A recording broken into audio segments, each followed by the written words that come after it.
Hello guys, कैसे हैं आप लोग। आशा करती हूँ आप लोग अच्छे और स्वस्थ होंगे। जैसा कि हमने पहले की 2 क्लासेस कंप्लीट कर ली हैं, फर्स्ट एंड सेकंड। आज हमारी थर्ड क्लास है जो हम लेंस से स्टार्ट करेंगे। ओके, एक बात मैं और कहना चाहूँगी, अगर आप लाइक एंड सब्सक्राइब नहीं करेंगे तो मेरे आगे की वीडियो आपको कैसे मिलेंगे। तो मोटिवेशन करने के लिए प्लीज़ लाइक कर दीजिए और प्लस सब्सक्राइब कर दीजिए। ओके, चलिए आगे बढ़ते हैं हम।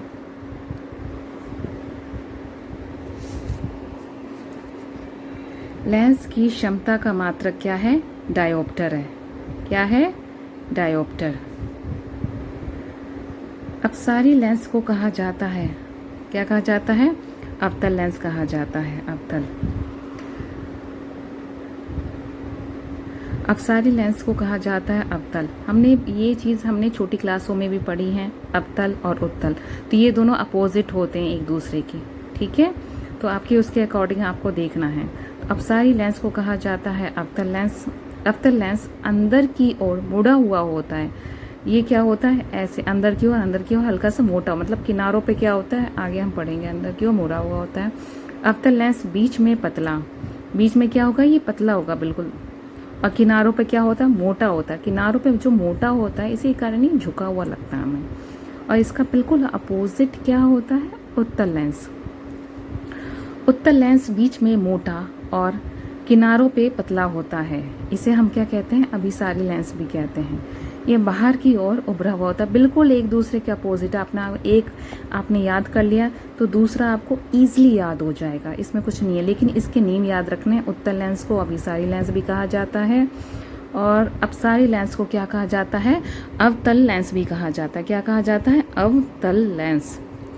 मेरी राइटिंग आपको अगर समझ में ना आए तो मैं जो बोल रही हूँ वो आप अपनी लैंग्वेज में ईजिली लिख सकते हैं। ओके। अवतल दर्पण द्वारा बना प्रतिबिंब वास्तविक, उल्टा तथा वस्तु के आकार के समान होता है। वस्तु की स्थिति होनी चाहिए। तो वस्तु की स्थिति कैसी होनी चाहिए? वक्रता केंद्र पर होनी चाहिए। तो ये क्वेश्चन है, ये आंसर है, तो आप उसके अकॉर्डिंग देख लीजिए। जो हमारी गाड़ी होती है, कोई से भी, चाहे कार हो, ट्रक हो, कोई से भी, उसमें क्या होता है? ग्लासेस लगे होते हैं साइड में, दोनों साइड में ग्लासेस लगे होते हैं, एक मिडिल में लगा होता है।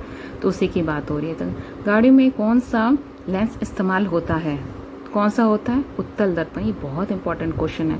ये तो नॉर्मली स्कूलों में भी पूछा जाता है, किसी भी कॉम्पिटिटिव एग्जाम में भी पूछा जाएगा और आपको टेट में भी इजिली पूछा जा सकता है। उत्तल दर्पण जो कि गोलाकार होते हैं, ठीक है। अवतल लेंस कहाँ का यूज़ होता है? तो ये बहुत छोटे क्वेश्चन हैं और ये आते हैं, इनसे ही क्वेश्चन बनते हैं। अवतल लेंस कहाँ होता है? चश्मा, दूरबीन, फ्लैशलाइट, जो फ्लैशलाइट होती है कारों में जो लगी होती हैं उसमें, और पीप होल में लगा होता है। अम्ल क्षार संकेतक के रूप में कौन सा युग्म है? अम्ल क्षार जो होता है वो संकेतक के रूप में कौन सा युग्म है? तो वो है लाल बंदा गोभी का पत्ता और हल्दी। इसका कहने का मीनिंग ये हुआ कि जो अम्ल और क्षार दोनों एक साथ कहाँ पाए जाते हैं? जो अम्ल भी हो जिसमें और जिसमें क्षार भी हो, तो कहाँ पाया जाएगा? तो एक लाल बंदा गोभी का पत्ता और हल्दी। तो ये जो 2 चीज़ें हैं ये बहुत इंपॉर्टेंट है। ये तो आप ये कहीं भी टेट का एग्ज़ाम दे लो, चाहे बिहार का आप दे रहे हो, तो उसमें भी ये चीज़ें पूछी जाती हैं जो क्वेश्चन मैं आपको साइंस के बता रही हूँ। तो लाल बंदा गोभी का पत्ता और हल्दी। नेक्स्ट है सिंथेटिक सूचक है, क्या है? फिनाफ्लेथेलीन और दूसरा क्या है? Methyl orange. क्या है ये? ऑरेंज है। सिंथेटिक सूचक क्या है? तो ये दोनों हैं, आप इसको अच्छे से लर्न कर लीजिएगा। नेक्स्ट है हमारा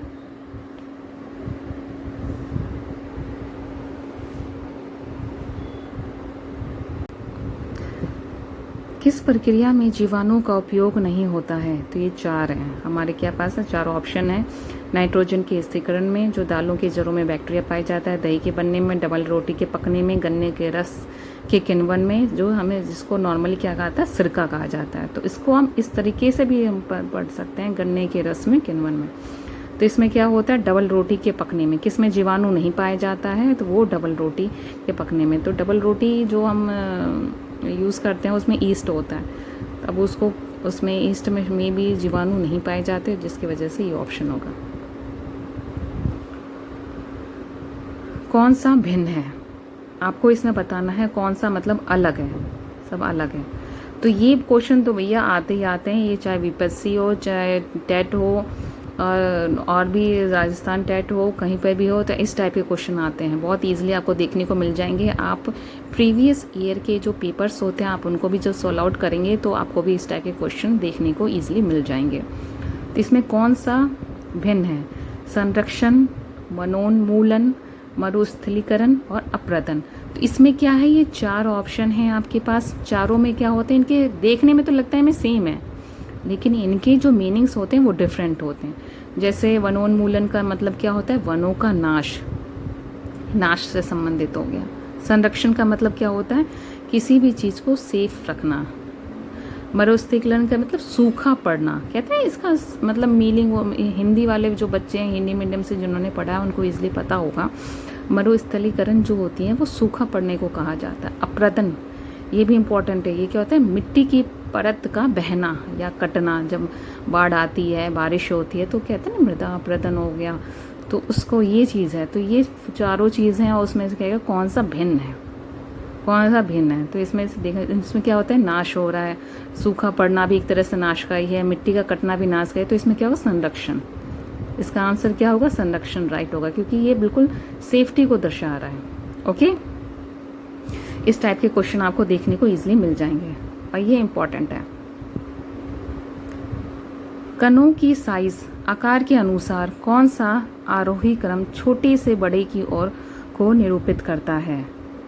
तो कौन सा होता है, कणों के साइज, मतलब कण क्या होते हैं, कोई भी हो गया, जैसे